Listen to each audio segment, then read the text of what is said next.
Hello दोस्तों, नमस्कार। आपका हमारे YouTube चैनल एजुकेशन 101% में हार्दिक स्वागत है। आज की क्लास में हम लोग देखते हैं कि जो स्वतंत्रता आंदोलन था, कठिन संघर्षों के बाद जब ये आगे बढ़ता है तो ये अपने जब तीसरे चरण में पहुंचता है तो इसमें कुछ ऐसे व्यक्तित्व चमक के आते हैं जैसे गांधी जी। गांधी जी उस समय के स्वतंत्रता आंदोलन में कुछ चमकते सितारों में से थे जिन्होंने इस राष्ट्रीय आंदोलन और राष्ट्रीय एकता के प्रति अपना पूरा जीवन समर्पित कर दिया। गांधी जी का जो व्यक्तित्व था, हम इसे विशेष क्लास में पढ़ने का प्रयास करेंगे। आज हम इनके जो योगदान थे गांधी जी के राष्ट्रीय आंदोलन से संबंधित, उसको ही देखने का प्रयास करते हैं। गांधी जी जब बैरिस्टरी की पढ़ाई करके जो है वापस आते हैं भारत, तो इन्होंने एक अच्छी वकालत किया। वकालत करने में इनका मुलाकात होती है एक मुस्लिम व्यापारी जिनका नाम था दादा अब्दुल्ला।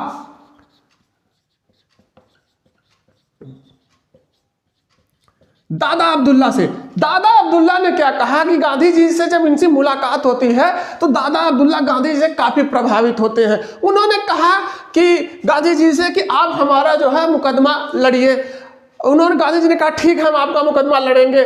तो दादा अब्दुल्ला ने कहा कि हमारा मुकदमा जो है दक्षिण अफ्रीका में लड़ना है। इनके कहने पर, दादा अब्दुल्ला के प्रयासों पर गांधी जी जो है दक्षिण अफ्रीका जाने के लिए तैयार होते हैं। दक्षिण अफ्रीका, ये 1893 ईस्वी में ये दक्षिण अफ्रीका दादा अब्दुल्ला के कहने पे चले जाते हैं। उसके बाद ये वहां पर दक्षिणी अफ्रीका में जब पहुंचते हैं तो इन्होंने देखा कि यहाँ पर जो काले और गोरे का जो है काफी भेद है। काले और गोरे का भेद के पहली बार इनको अनुभूत हुई जब प्रिटोरिया से दक्षिण अफ्रीका जो है ये पहुंचे। तो इन्होंने देखा कि हमें सबसे पहले इस काले गोरे का जो भेद है इसको मिटाने के लिए प्रयास करना चाहिए। इसके लिए इन्होंने क्या किया कि 1894 ईस्वी में दक्षिण अफ्रीका में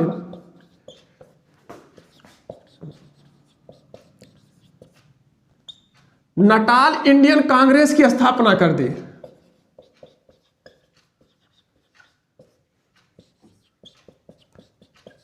नटाल इंडियन कांग्रेस की स्थापना की। और जब इन्होंने इस कांग्रेस इस अपनी व्यवस्था के माध्यम, नटाल इंडियन कांग्रेस के माध्यम से इन्होंने वहां पर काफी संघर्ष किया। कठिन संघर्षों के बाद ये कई बार जेल भी गए। दक्षिण अफ्रीका में भी ये कई बार जेल गए, लेकिन इन्होंने फैसला कर लिया। गांधी जी ने ये कहा कि हम जो ये भेदभाव है लोगों के साथ, इसको खत्म करके ही मानेंगे। गांधी जी ने जब नटाल इंडियन कांग्रेस की स्थापना की तो इन्होंने अपनी बातों को लोगों तक पहुंचाने के लिए कि हमको क्या करना है, किस तरीके से संघर्ष करना है, उसमें जागरूकता फैलाने के लिए गांधी जी ने क्या किया, 1903 ईस्वी में, अभी ये दक्षिण अफ्रीका में है, 1903 ईस्वी में इन्होंने क्या किया, इंडियन ओपिनियन नामक अखबार निकाला। इंडियन ओपिनियन नामक अखबार का प्रकाशन किया। अखबार इन्होंने प्रकाशित कर दिया। और इन्होंने क्या किया कि जब ये अखबार प्रकाशित हो गया, लोग इनसे जुड़ना शुरू कर दिए, तो इन्होंने क्या किया कि 1904 ईस्वी में इन्होंने फिनिक्स आश्रम की स्थापना कर दी। फिनिक्स आश्रम की स्थापना करती। पेपर पूछता है कि ये फिनिक्स आश्रम किसने स्थापित किया था, तो इस फिनिक्स आश्रम को महात्मा गांधी जी ने स्थापित किया था। कहां पर स्थापित किया था, तो ये दक्षिण अफ्रीका में स्थापित किया था। अवज्ञा आंदोलन या सत्याग्रह, अवज्ञा आंदोलन या सत्याग्रह, या इसको सत्याग्रह भी कहते हैं। सत्याग्रह का मतलब सत्य और अहिंसा के माध्यम से सत्य की विजय के लिए प्रयास करना। तो इस अवज्ञा आंदोलन का सबसे पहला प्रयोग गांधी जी ने दक्षिण अफ्रीका में किया। इन्होंने कब किया, 1906 ईस्वी में। 1906 ईस्वी में गांधी जी ने दक्षिण अफ्रीका में सबसे पहले इस अवज्ञा या सत्याग्रह का प्रयोग किया। पेपर में पूछता है कभी कभी कि ये गांधी जी ने सबसे पहला सत्याग्रह कब किया था। अगर ये पूछे कि संपूर्ण जीवन में सबसे पहला सत्याग्रह इन्होंने कब किया था, तो ये 1906 ईस्वी में दक्षिण अफ्रीका में किए थे। दक्षिण अफ्रीका में इन्होंने सबसे पहला सत्याग्रह शुरू किया था। लेकिन अगर यह पूछे कि गांधी जी ने भारत में पहली बार सत्याग्रह कब शुरू किया था, तो 1917 ईस्वी में चंपारण सत्याग्रह था। चंपारण सत्याग्रह भारत के नजरिए से पहला जो है सत्याग्रह चंपारण सत्याग्रह था। लेकिन गांधी जी के जीवन का पहला सत्याग्रह जो था 1906 ईस्वी में जो दक्षिण अफ्रीका में इन्होंने किया था वो पहला सत्याग्रह था। गांधी जी ने 1909 ईस्वी में एक पुस्तक लिखी, हिंद स्वराज। हिंद स्वराज पुस्तक इन्होंने लिखा और इस हिंद स्वराज में सबसे पहले स्वराज की व्याख्या किया इन्होंने कि स्वराज क्या है, उसके बारे में विस्तृत वर्णन गांधी जी ने 1909 ईस्वी में अपनी पुस्तक हिंद स्वराज में किया। अब गांधी जी भारत आते हैं, वहां पर कठिन संघर्ष जो आंदोलन था उसको समाप्त करने के बाद इन्होंने कहा कि अब हम भारत अपने देश चलते हैं। 9 जनवरी 1915 ईस्वी को 9 जनवरी 1915 ईस्वी को गांधी जी भारत आते हैं। गांधी जी भारत आते हैं और सक्रिय राजनीति को नजदीक से देखने का प्रयास करते हैं। और इसी समय जब ये सक्रिय राजनीति में शामिल होने का प्रयास कर रहे थे तो उस समय इनकी मुलाकात होती है गोपाल कृष्ण गोखले से। गोपाल कृष्ण गोखले से इनकी मुलाकात होती है और इनके व्यक्तित्व से गांधी जी इतने प्रभावित हुए, गोपाल कृष्ण गोखले जी से इतना प्रभावित हुए कि इन्होंने अपना राजनीतिक गुरु इन्हें बना दिया, राजनीतिक गुरु बना लिया गोपाल कृष्ण गोखले को। पेपर में पूछता है कि महात्मा गांधी जी के राजनीतिक गुरु कौन थे, तो महात्मा गांधी जी के राजनीतिक गुरु गोपाल कृष्ण गोखले थे। जब 9 जनवरी 1915 ईस्वी को गांधी जी भारत आते हैं तो इसी 9 इन्हीं की याद में गांधी जी दक्षिण अफ्रीका से भारत आ गए, तो इनके याद में 9 जनवरी को प्रवासी दिवस मनाया जाता है। आज भी 9 जनवरी को प्रवासी दिवस के रूप में मनाया जाता है, इसको प्रवासी दिवस के रूप में मनाया जाता है। अब गांधी जी सक्रिय राजनीति में शामिल हो गए। सक्रिय राजनीति में शामिल होने के साथ साथ इन्होंने क्या किया कि आंदोलन को कहां से प्रसारित किया जाए, उस समाज के लिए क्या कहां से किया जाए, इसके लिए इन्होंने क्या किया कि 1916 ईस्वी में अहमदाबाद, गुजरात का एक जिला अहमदाबाद के करीब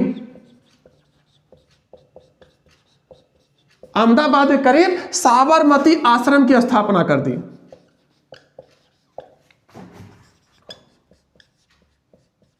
साबरमती के आश्रम में ये अपनी गतिविधियों को संचालित करने के लिए इसकी स्थापना की। इनके द्वारा किया गया भारतीय राष्ट्रीय आंदोलन में इतना महत्वपूर्ण योगदान था जिस कारण से इस पूरे संपूर्ण स्वतंत्रता आंदोलन का जो तृतीय चरण था उसे गांधी युग कहा जाता है। गांधी जी ने सत्याग्रह का पहला बड़ा प्रयोग भारत में 1917 ईस्वी में चंपारण कहां है, चंपारण जिला ये बिहार में है,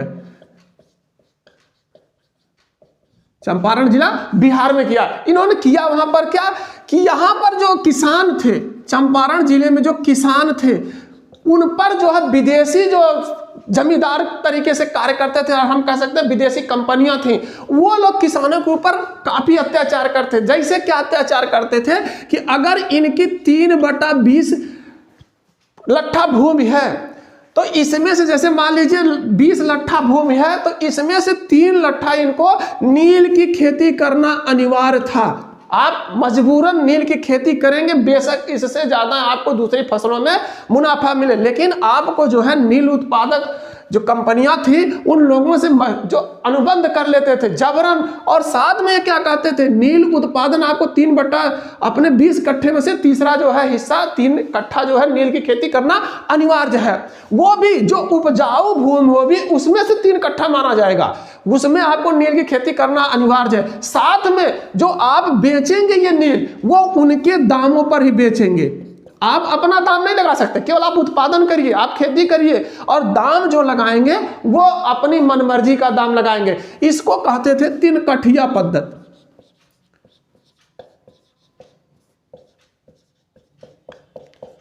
कठिया पद्धति के माध्यम से जो यूरोपीय मालिक थे वो लोग किसानों का काफी शोषण करते थे। उस समय गांधी जी सक्रिय राजनीति में शामिल हो चुके थे।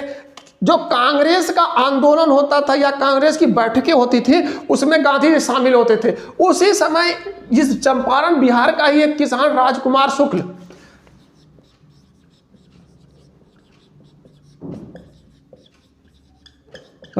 शुक्ल आते हैं लखनऊ, और लखनऊ में गांधी जी से मुलाकात करते हैं और गांधी जी से कहते हैं कि जो 3 कठिया पद्धति है हमारे यहाँ किसानों का काफी शोषण कर रहे हैं यूरोपीय मिल मालिक, तो गांधी जी ने कहा ऐसे कैसे हो सकता है कि काहे शोषण कर रहे हैं भाई।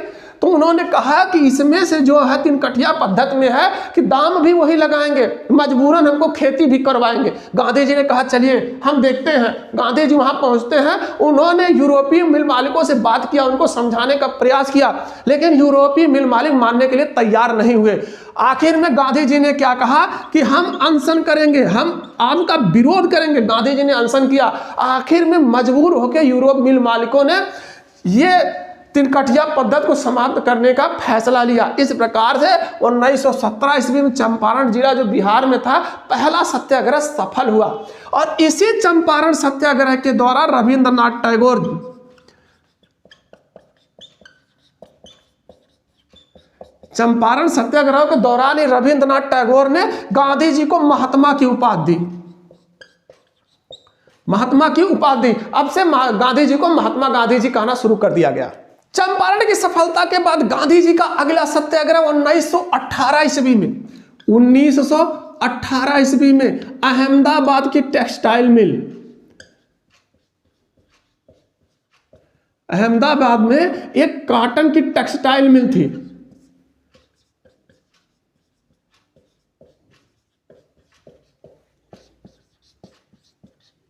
इसमें क्या हुआ कि 1918 ईस्वी में अहमदाबाद कॉटन टेक्सटाइल मिल में क्या हुआ कि मिल मालिक, जो मिल के मालिक थे और क्या मजदूर, इनके बीच में मजदूरी को लेकर विवाद था। मिल मालिक और मजदूरों के बीच जो मजदूरी था उसको बढ़ाने के लिए विवाद था। विवाद क्या हुआ कि एक तब अहमदाबाद में जो है प्लेग फैल गया, अहमदाबाद में प्लेग फैल गया। उस समय मिल मालिकों ने क्या किया, मजदूरों को अतिरिक्त बोनस दे दिया। अब जब बोनस दे दिया तो मजदूरों को पैसा काफी थोड़ा सा बढ़ के मिला। और फिर जब ये प्लेग खत्म हुआ तो मिल मालिकों ने क्या कहा कि जो हमने आपको बोनस दिया था वो खत्म करेंगे, हम अब आपको बोनस नहीं देंगे। तो अब चूंकि मजदूर पहले से बढ़ा हुआ पैसा ले चुके थे, जब पैसा उनको कम मिलना शुरू हो गया तो उन्होंने इसका विरोध किया। और विरोध किया तो वो पहुंचते हैं गांधी जी के पास। मजदूर कहते हैं गांधी जी से कि आप हमारा जो है सहायता करिए, अन्यथा हम बर्बाद हो जाएंगे, हम गरीब आदमी हैं, मजदूर हैं। गांधी जी ने कहा कि अगर आप हमारी बात मानेंगे तो हम आपकी सहायता करने के लिए तैयार हैं। चूंकि मजदूरों ने गांधी जी को पहले ही 1917 ईस्वी में चंपारण सत्याग्रह में देखा था कि किस तरीके से गांधी जी ने अपनी अहिंसा के दम पर यूरोपीय मालिकों को झुका दिया था और चंपारण सत्याग्रह सही तरीके से सफल रहा। तो मजदूरों ने कहा कि आप जो भी कहेंगे हम उसको करने के लिए तैयार हैं, बस आप हमारी सहायता कर दीजिए। गांधी जी ने कहा ठीक है, कोई बात नहीं, सबसे पहले आप लोग क्या करिए कि आप लोग हड़ताल कर दीजिए। जब हड़ताल कर देंगे तो बाकी तो मैं देख ही लूंगा इनके कितनी पावर है। तो इन्होंने मजदूरों से कहा कि आप हड़ताल कर दीजिए। मजदूर हड़ताल पे चले गए। अब कॉटन टेक्सटाइल मिल का मालिक जो है मजदूरों से वार्ता के लिए करने का प्रयास करता है और गांधी जी के कहने पर ही हड़ताल पे गए मजदूरों ने बात करने से इनकार कर दिया। उन्होंने क्या कहा कि मजदूरों ने कहा कि हमको 35% बोनस मिलना चाहिए, क्योंकि एक बार हम बड़ा वो पैसा ले चुके हैं, हमको 35% बोनस मिलना चाहिए। अब गांधी जी मजदूरों के पक्ष में आके खड़े हो जाते हैं। उन्होंने कहा मिल मालिकों से कि भाई इनको 35% बोनस दो। मालिकों ने कहा कि जब ये प्लेग फैला हुआ था तब तो हमने दिया था इनको बोनस, अब कहां प्लेग फैला हुआ है कि हम इनको बड़ा हुआ पैसा दें। गांधी जी ने कहा ठीक है, हम आपकी बात से सहमत हैं कि प्लेग खत्म हो गया, बोनस खत्म हो गया, लेकिन जो प्रथम विश्व युद्ध हुआ है, प्रथम विश्व युद्ध हुआ है, इसकी वजह से महंगाई बढ़ गई है। अब महंगाई अगर बढ़ गई है तो आप इनको बढ़ा हुआ पैसा भी दीजिए। आखिर में मिल मालिक जो है झुकने के लिए मजबूर हुए और मजदूरों को जो है 35% बोनस देने का फैसला कर लिया। इस प्रकार से 1918 ईस्वी के अहमदाबाद कॉटन टेक्सटाइल मिल का भी आंदोलन सफल रहा। 23 नवंबर 1919 ईस्वी को 23 नवंबर 1919 ईस्वी को दिल्ली में खिलाफत कमेटी का अधिवेशन होता है। खिलाफत कमेटी का अधिवेशन होता है। खिलाफत कमेटी का जब अधिवेशन होता है तो उसमें क्या होता है कि गांधी जी को इसका अध्यक्ष चुन लिया जाता है। खिलाफत कमेटी का गांधी जी को अध्यक्ष चुना जाता है। गांधी जी ने क्या कहा कि ठीक है, ये अंग्रेज जो है अगर मुसलमानों का हक नहीं सुन रहे हैं, उनको कुछ भी सुविधा देने के लिए तैयार नहीं हो रहे हैं जो इनकी मांगे हैं, तो एक बार पुनः जो है इनसे बात किया जाए। इन्होंने क्या कहा कि डॉक्टर अंसारी को अध्यक्ष बना दिया और कहा कि आप अपने शिष्टमंडल के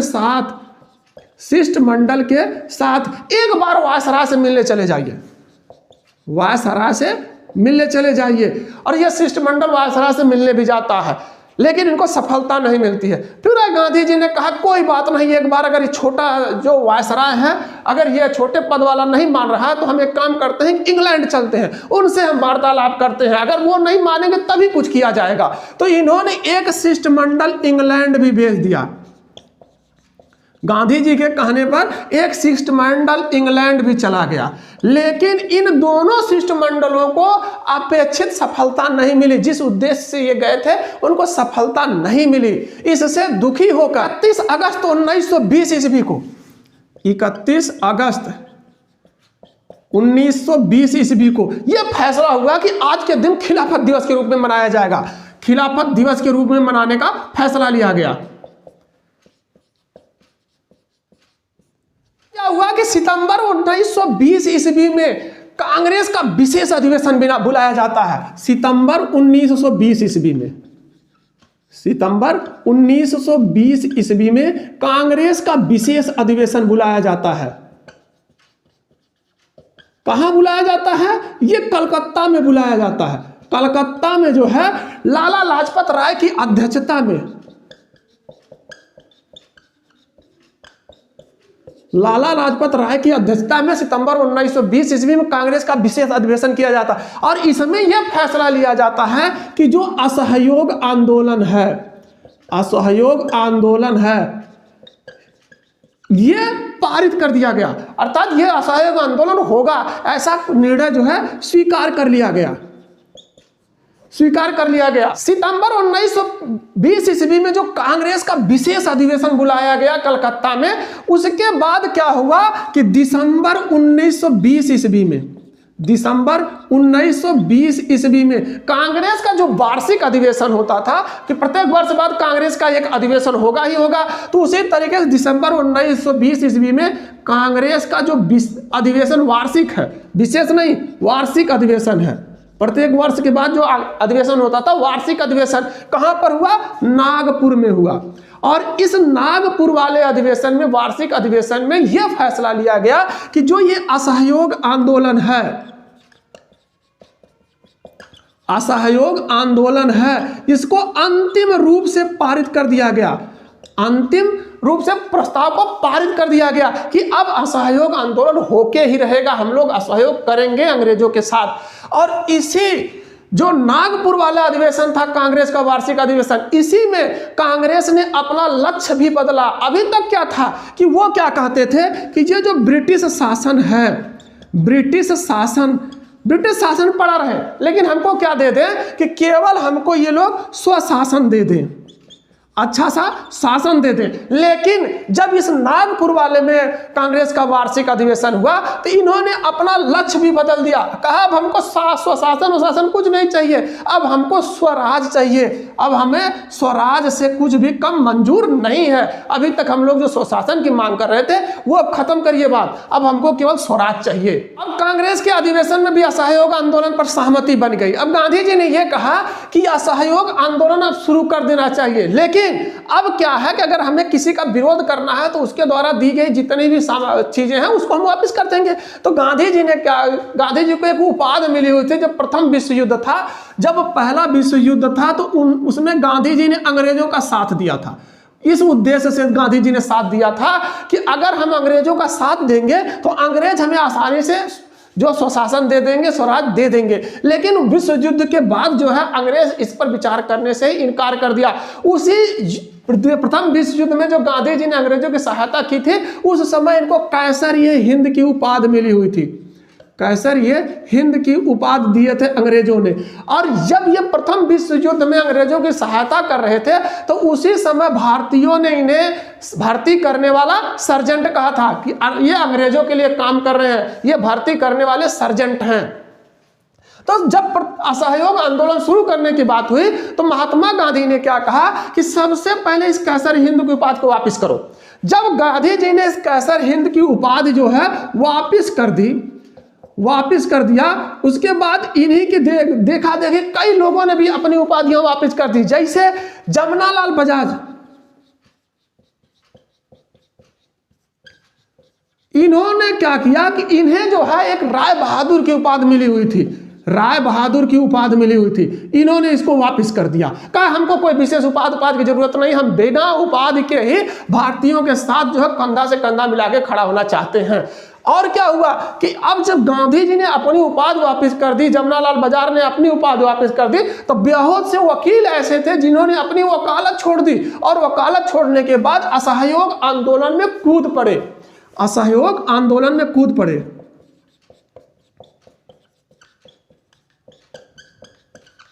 गांधी जी ने असहयोग आंदोलन 1 अगस्त 1920 ईस्वी को प्रारंभ कर दिया। 1 अगस्त 1920 ईस्वी को असहयोग आंदोलन शुरू हो गया।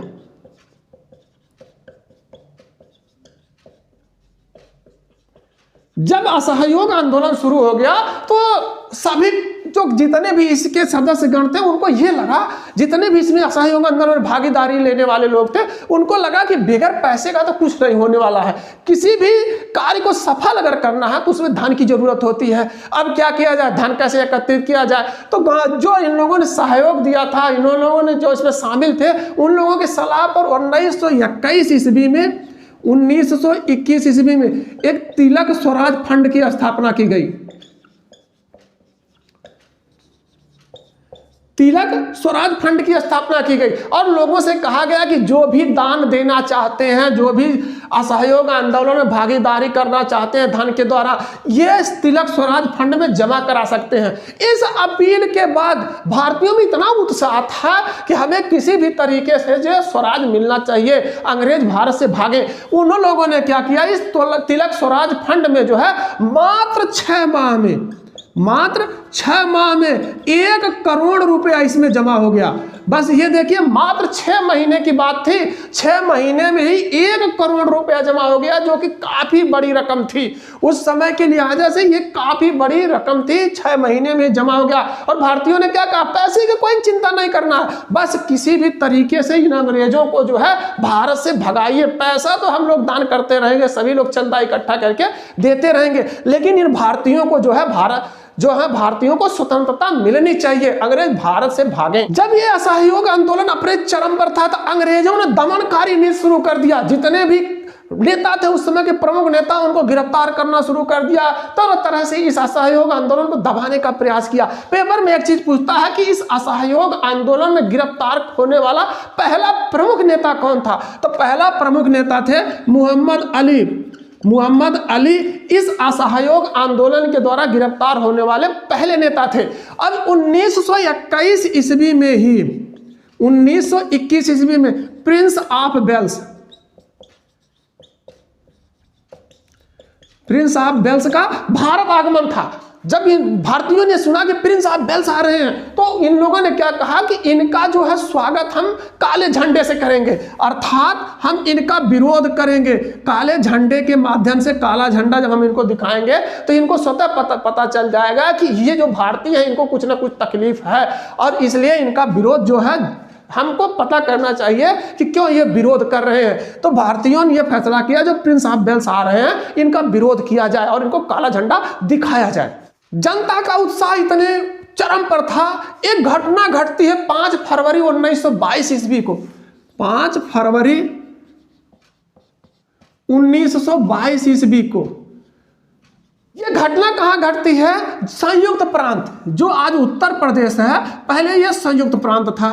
संयुक्त प्रांत में एक जिला है गोरखपुर जिले में जो है चौरी चौरा नामक स्थान पर 5 फरवरी 1922 ईस्वी को घटना क्या घटती है कि जो किसान इस असहयोग आंदोलन में जो जगह जगह विरोध कर रहे थे, लोग एकत्रित होकर विरोध कर रहे थे। पुलिस ने क्या किया कि इनके ऊपर गोली चला दिया, जिससे गोली चलने के कारण कई क्रांतिकारी घायल हुए और इन लोगों ने, जो किसान था, भीड़ था, संघर्ष कर रहे थे, ये उग्र रूप धारण कर लेते हैं कि आप जो पुलिस वाले गोली क्यों चला दिए, हम लोग तो शांतिपूर्वक तरीके से आपका विरोध कर रहे थे। पुलिस ने इनके ऊपर जब गोली चला दिया तो इन लोगों ने उग्र रूप धारण कर लिया और उग्र रूप धारण करने के बाद क्या किया, एक थाना था वहां पर जाकर संपूर्ण थाने को आग के हवाले कर देते हैं और इसमें एक थानेदार और 21 सिपाही जलकर मर जाते हैं। 21 सिपाही जल के मर गए। जब यह खबर गांधी जी को लगती है तो गांधी जी अत्यंत दुखी होते हैं, कहते हैं कि अब तो यह सब चौपट कर देंगे, जितने भी लोग अगर इसी तरह अत्युत्साह में कोई गलत कार्य कर देंगे तो ये हमारे जो है राष्ट्रीय आंदोलन को एक झटका लगेगा। और गांधी जी ने क्या किया कि 12 फरवरी 1922 ईस्वी को बारदौली में इस असहयोग आंदोलन को स्थगित कर दिया।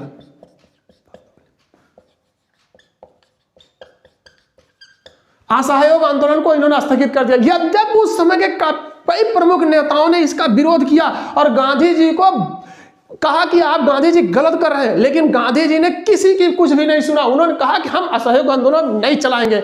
उस समय के जो प्रमुख नेता थे उन्होंने यहां तक कह दिया कि अगर देश के किसी दूसरे कोने में एक दूर भी कोई घटना घटती है तो उसका जो है संपूर्ण भारतवासियों को दो दंड देना उचित नहीं है। लेकिन गांधी जी ने कुछ भी नहीं सुना। उन्होंने कहा हम कुछ भी नहीं सुनेंगे, हमें असहयोग आंदोलन बस बंद करना है। 27 दिसंबर 1925 ईस्वी को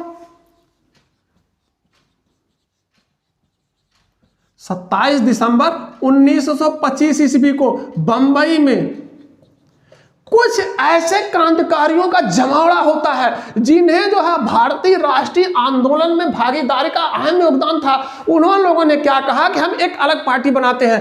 27 दिसंबर 1925 ईस्वी को बंबई में भारतीय कम्युनिस्ट पार्टी की स्थापना की जाती है।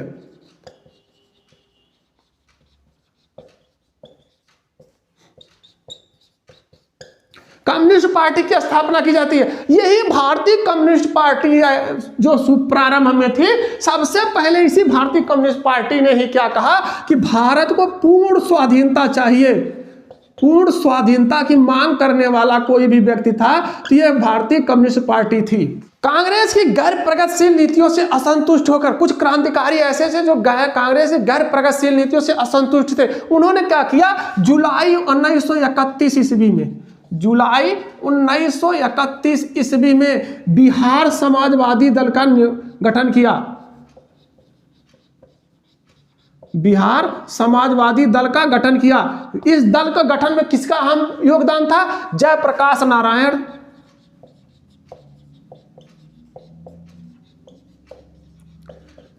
फूलन प्रसाद वर्मा तथा अन्य क्रांतिकारियों के सहयोग से बिहार समाजवादी दल का गठन किया गया। जयप्रकाश नारायण ने 1906 ईस्वी में 1906 ईस्वी में एक पुस्तक लिखी। पुस्तक कौन थी? समाजवाद ही क्यों। समाजवाद ही क्यों पुस्तक लिखी। ये कई बार पेपर में पूछा है कि किसकी किताब है समाजवाद ही क्यों, तो इसका जो है समाजवाद ही क्यों लिखने वाले हैं जयप्रकाश नारायण। मार्च 1939 ईस्वी में कांग्रेस से दुखित होकर, कांग्रेस से परेशान होकर, कांग्रेस में जो सदस्य शामिल थे उनके बर्ताव से परेशान होकर मार्च 1939 ईस्वी में कांग्रेस से इन्होंने इस्तीफा दे दिया। किसने? सुभाष चंद्र बोस ने। सुभाष चंद्र बोस ने कांग्रेस से इस्तीफा दे दिया। कांग्रेस से इस्तीफा देने के बाद क्या किया, इन्होंने 1939 ईस्वी में फॉरवर्ड ब्लॉक का गठन कर दिया। फॉरवर्ड ब्लॉक का गठन कर दिया। इससे आगे की जो भी घटनाएं हैं राष्ट्रीय आंदोलन संबंधित हम लोग कल की क्लास में देखते हैं। आज की क्लास में बस इतना ही। हमारी अगर वीडियो पसंद आती है तो लाइक करें, साथ में शेयर भी करें। अगर चैनल पर नए हैं तो चैनल को सब्सक्राइब करें, बेल आइकन दबाना ना भूलें, जिससे आने वाली वीडियो का नोटिफिकेशन मिलता रहे।